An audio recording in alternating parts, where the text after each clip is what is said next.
জীবনে অনেক মেয়েকে জিন্দা সে দাফন করেছে, কিন্তু শেষ মেয়েটা ছিল তার নিজের মেয়ে। দাহিয়া কালবির স্ত্রী সন্তান সম্ভাবা, এই অবস্থাতে রেখে দাহিয়া কালবি সফরে চলে গেলেন, ব্যবসায়িক সফরে। স্ত্রীকে বলে গেলেন, স্ত্রী তোমার গর্ভের মধ্যে যে সন্তান রয়েছে, যদি ছেলে হয় তাহলে স্বর্ণের মালা পরাইয়া রাখবা, আর যদি মেয়ে হয় গলাটিকে হত্যা করবা, গলার মধ্যে ছুরি চালাই দেবা। দাহিয়া কালবি চলে গেল সফরে। এদিকে স্ত্রীর ডেলিভারি হয়ে গেল।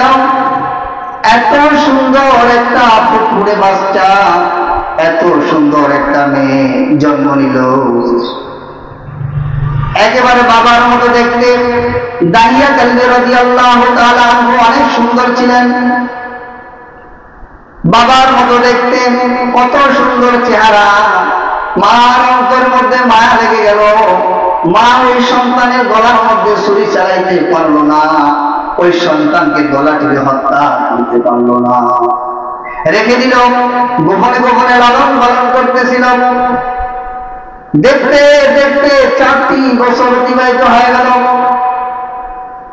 মেয়েকে আদব শিক্ষা দিয়েছে, তোমার বাবা যখন আসবে তোমার বাবাকে আব্বু আব্বু বলে ডাকবা, তোমার আব্বার গলার মধ্যে ধরে ফেলবা, তোমার আব্বুকে চুমা খাইবা। যতভাবে মায়া লাগাইতে পারে একটা সন্তান বাবার ব্যাপারে সব আদব শিক্ষা দিলেন।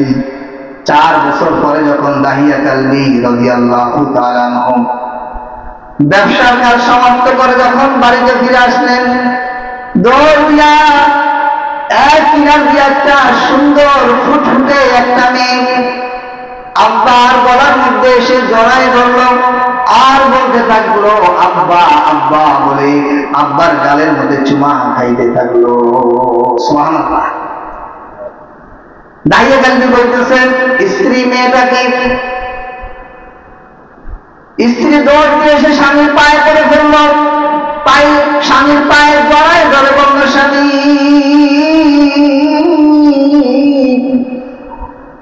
তোমারই মেয়ে এত সুন্দর ফুটফুটে, তোমার মতো দেখতে, আমি মারতে পারলাম না। স্বামী গো, আমি তার নাম রেখেছি জামিলা। সুবহানাল্লাহ। জামিলা মানে সুন্দর, জামিলা মানে কি? সুন্দর। তার নাম রেখেছি জামিলা। স্বামী গো, আমি মারতে পারি নাই, এত ফুটফুটে সন্তানকে আমি কিভাবে মারবো, আমার তো জায়গায় নাই। স্বামীর দিলটা একটু নরম হয়ে গেল, মেয়ের সাথে খেলাধুলা করে, খানা পিনা খায়, যখন বাহিরে যায় বাইরের মানুষগুলা বলতে থাকে, এই দেখো মেয়ের বাবা। আগে মেয়ের বাবা হওয়া একটা কলঙ্ক ছিল। কি ছিল? কলঙ্ক। যার মেয়ে হইতো তাকে মানুষ ধিক্কার দিত। এই দেখো মেয়ের বাবা, এই দেখো কত বেহায়া মেয়ের বাবা, এই ধরনের বিভিন্ন কটাক্ষ করতে থাকলো। একদিন, 2 দিন, 3 দিন যায়, দীর্ঘদিন যখন যায়, দাহিয়া কালবির অন্তরের মধ্যে জেদ চলে আসে মেয়ের ব্যাপারে, এবং বলল, আমি স্ত্রীকে বললাম গলা টিপে হত্যা করার কথা, স্ত্রী হত্যা করলো না। এখন মানুষের বিভিন্ন কটু কথা আমাকে শুনতে হচ্ছে। দাহিয়া কালবি রাদিয়াল্লাহু তাআলা আনহু একদিন বলল, আমার সন্তানকে সাজিয়ে দাও, সন্তানকে নিয়ে বেড়াইতে যাব, সন্তানকে নিয়ে একটু আত্মীয়র বাড়িতে বেড়াইতে যাব। মা সন্তানকে গোসল করাইয়া, পরিপাটি করিয়া, সুন্দর নতুন কাপড় পরাইয়া বাবার সাথে দিয়ে দিল। যাইতে যাইতে যাইতে যাইতে মরুভূমির পাহাড়ের এক কিনারে চলে গেছে। পাহাড়ের এক কিনারে গিয়া পাথর খুঁড়ে, বালু খুঁড়ে গর্ত করতেছে। গর্ত করতে করতে এমন পর্যায়ে এই পরিমাণ গর্ত হয়ে গেছে। এরপরে মেয়ে যখন বাবা গর্ত করে, বাবার দাড়ির মধ্যে ধুলা লেগে যায়, জামার মধ্যে বালু লেগে যায়, ওই মেয়েটা হাত দিয়া ঝেড়ে ঝেড়ে ঝেড়ে ঝেড়ে বালুগুলা পরিষ্কার করে দেয়। সুবহানাল্লাহ। এক পর্যায়ে মেয়ে যখন গর্তের কিনারায় চলে আসো, দেখলো গর্ত কত পরিমাণ হয়েছে। সাথে সাথে বাবা ধাক্কা দিয়ে মেয়েকে গর্তের মধ্যে ফেলে দিয়েছে। মেয়ে যখন গর্তের মধ্যে পড়ে গেল, বালু পাথরের গর্ত, একটা পাথরের সাথে বাড়ি খেয়ে মাথাটা ফেটে গেল, ফিনকি দিয়ে রক্ত বের হতে লাগলো। আর ডাক দিয়ে বলতে থাকলো, আব্বা আমার বোঝা হয়ে গেছে, আপনি আমাকে মেরে ফেলবেন বাবা।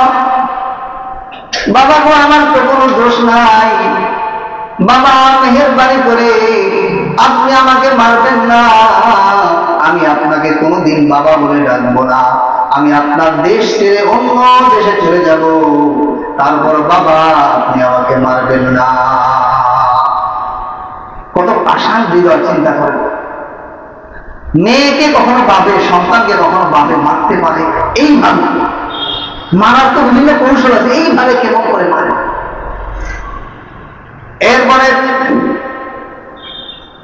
বাবা কি করলো, একটা পাথর দিল, আবার একটা পাথর মেয়ের মাথার মধ্যে মেরে দিল, মাথার হাড্ডি ফেটে গিয়া আবারও রক্ত বের হতে শুরু করলো। আর ডাকে, বাবা আমাকে মারবেন না, বাবা আমাকে অন্য দেশে পাঠায় দেন, আমি চলে যাব, কোনদিন আমি আপনাকে বাবা বলে ডাকবো না, না হলে আপনি আমাকে আমার মায়ের কাছে পাঠিয়ে দিন। ও বাবা দয়া করে আমাকে মারবেন না। বাবা কোনো কথা না শুনে বালু দিতেছে আর পাথর দিতেছে, দিতে দিতে এই পর্যায়ে মেয়েটা পুরা বালু পাথরের নিচে চাপা পড়ে গেছে। পুরা বালু পাথর দিয়ে যখন চাপা দিয়ে ফেলেছে, বালু ফেটে পাথর ফেটে একটা আওয়াজ বের হইল, আওয়াজ করো, আব্বা আমাকে মারবেন না, আমি আপনাকে কোনোদিন আব্বা বলে ডাকবো না, আমাকে এমন একটা জায়গায় পাঠিয়ে দেন যেখানে আপনাকে আমি দেখবো না, আপনি আমাকে দেখবেন না, এমন একটা জায়গায় আপনি আমাকে পাঠিয়ে দেন।